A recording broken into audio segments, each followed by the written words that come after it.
Welcome back, everyone. I'm so grateful you're joining me for this episode. Let's take a deep breath together. Have you ever stopped to think about the shoes on your feet? Not just as something you wear, but as something with a history, a journey, a story that traveled thousands of years to reach you. Today, we are going to discover something surprising, something that many people never think about. We are going to learn the full story of high heels, where they came from, who wore them first, and how they changed the world, one step at a time. So, sit down, relax, and let this story carry you. This is Storyline English, and this is your journey into history. Our story begins a very long time ago, more than 3,000 years ago in the ancient land of Egypt. Life in Egypt was busy and full of color. The Nile River gave water and life to the people. Markets were loud and full of beautiful things. People worked hard every single day. But if you walked through those ancient streets and looked down at the feet of the people, you would see something very interesting. Some people wore shoes with a small raised bottom, a small heel, not for fashion, not for beauty, but for something very practical. Butchers, the people who prepared meat, wore shoes with raised soles to keep their feet clean and dry. The ground was often wet and dirty, and a small heel kept them above it. This was not about style. This was about survival. This is where our story begins, in the dust and heat of ancient Egypt, where a simple raised shoe solved a very simple problem. But here is what is beautiful about history. A simple solution can travel through time and become something completely different. And that is exactly what happened with the heel. So, let us keep walking. Let us follow this little shoe through time and see where it takes us. Now we travel east, far from Egypt, to the ancient lands of Persia. Persia is the country we call Iran today. And here, around the year 1000 CE, something important was happening. Persian soldiers were some of the best horse riders in the world. They were fast, strong, and skilled. But riding a horse in battle was not easy. When a soldier stood up on his horse to shoot an arrow, he needed to be stable. He needed his feet to stay firm in the stirrups, the small metal loops that hold a rider's feet. And this is where the heel became something powerful. Persian soldiers began to wear boots with a raised heel. The heel locked into the stirrup. It kept the soldier steady. It helped him aim better. It gave him strength and control on the horse. This was not fashion. This was military technology, and it worked very, very well. These soldiers traveled far. They met traders, ambassadors, and kings from other lands, and slowly, the idea of the heeled boot began to travel with them. Like a seed carried by the wind, the heel moved from Persia to Europe. And in Europe, something very interesting was waiting to happen. But that story comes next. For now, just imagine a Persian soldier standing tall on his horse, boots firm in the stirrups, looking across a wide open battlefield. That small heel beneath his foot changed history. Now we arrive in Europe. The year is the 1500s. This was a time of kings and queens, of grand palaces, of long, heavy dresses and beautiful clothing. Europe was discovering the world, and the world was discovering Europe. Persian culture was seen as exotic, intelligent, and powerful, and European kings and nobles wanted to look powerful too. So when Persian style arrived in Europe, people paid attention. Men, not women, were the first to wear heeled shoes in Europe. This is something many people do not know. In the beginning, the heel was a symbol of masculinity, of power, of wealth. A man with heels was a man who did not walk in the mud. A man with heels did not work in the fields. He was important. He was above others, literally and symbolically. Portraits from this time, paintings of kings and powerful men, show them wearing heeled shoes with pride. King Louis XIV of France was one of the most famous lovers of high heels in history. He was a short man, and he loved the height that heels gave him. He wore heels that were sometimes 4 inches tall, painted red on the bottom. And he made a royal rule. Only nobles, only the most important people in France, were allowed to wear red heels.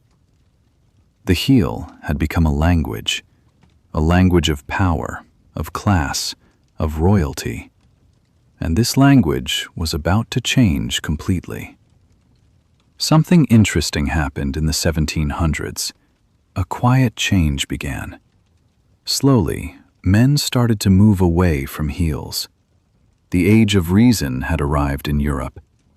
This was a time when thinkers and scientists said that life should be practical, logical, and clear. Fancy clothing and high heels began to seem unnecessary. Men wanted to look serious and intelligent, so they chose flat, simple shoes. And as men stepped away from the heel, women stepped in. Women began to wear heeled shoes more and more. Fashion for women in the 1700s and 1800s became more decorative, more delicate. Heels became thinner and taller.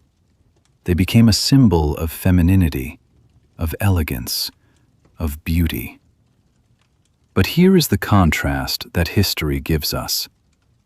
The heel that started as a tool for soldiers, a practical object for survival and war, became something completely different. It became a symbol of delicacy, of someone who did not need to run, of someone who was protected and decorative. And not everyone agreed with this change. Some people said heels were dangerous. Some said they were unhealthy. Some said they limited women's freedom. And those conversations, those debates, never really stopped. They continued into the next century, and the next, and the next, all the way to our modern world. Now we arrive in the 1900s. The world was changing fast. 2 world wars happened. Women began to work more, to move more, to fight for more freedom. And fashion changed with them. In the 1940s, something happened that changed high heels forever. A designer named Roger Vivier, working with the famous fashion house Christian Dior, created the stiletto heel. The stiletto was thin, very thin, like a needle. It was tall and elegant. It made the foot look long and the walk look graceful. Women loved it, and soon the stiletto became one of the most recognized symbols in the world. Hollywood helped. Actresses like Marilyn Monroe wore heels everywhere, in films, in photographs, in life.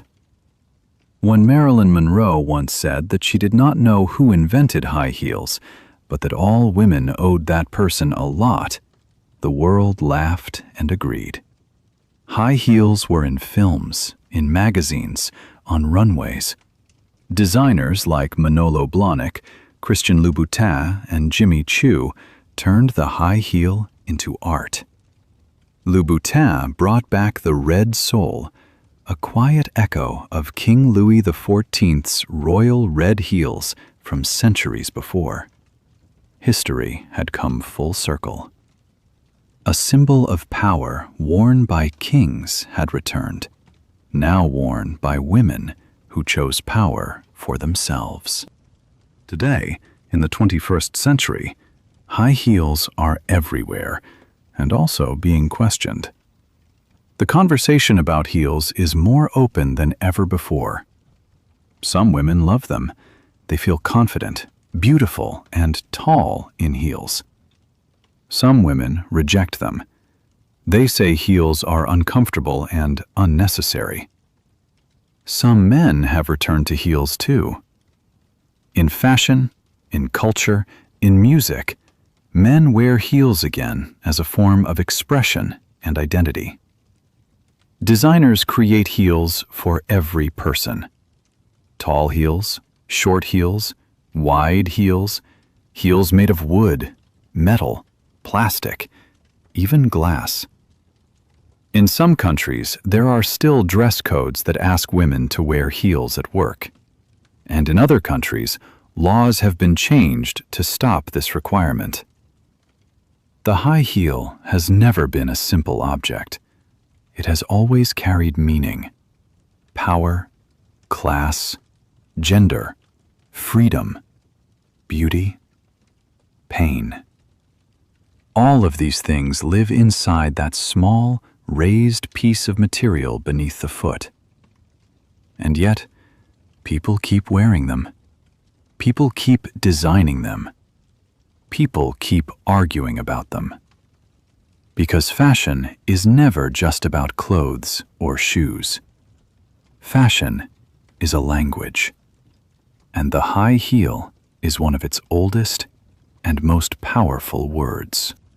And so, my friends, we have walked a long journey together today. We started in ancient Egypt, where a butcher wore a raised shoe to stay clean. We traveled to Persia, where a soldier used a heel to stay strong on his horse. We moved to Europe, where kings wore heels to show their power. We watched as the heel moved from men to women, from war to fashion, from survival to art. And we arrived in our modern world, where the conversation about heels is still alive, still changing, still full of meaning. Every step in this story was a lesson, not just about shoes, but about how objects carry history, about how something simple can become something complex, about how meaning changes over time. As an English learner, you did something beautiful today.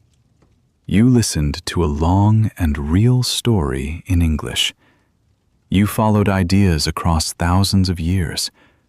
You learned new words, new history, and new ways of thinking, all through the gentle power of storytelling. That is the journey we share here at Storyline English. Every episode is a door, and every time you listen, you open that door a little wider. If this story stayed with you, please leave a comment below. Tell us one thing that surprised you. Tell us what you want to learn next. And come back for the next episode, because the next story is already waiting for you. Thank you for listening. Thank you for learning. And thank you for being part of this journey.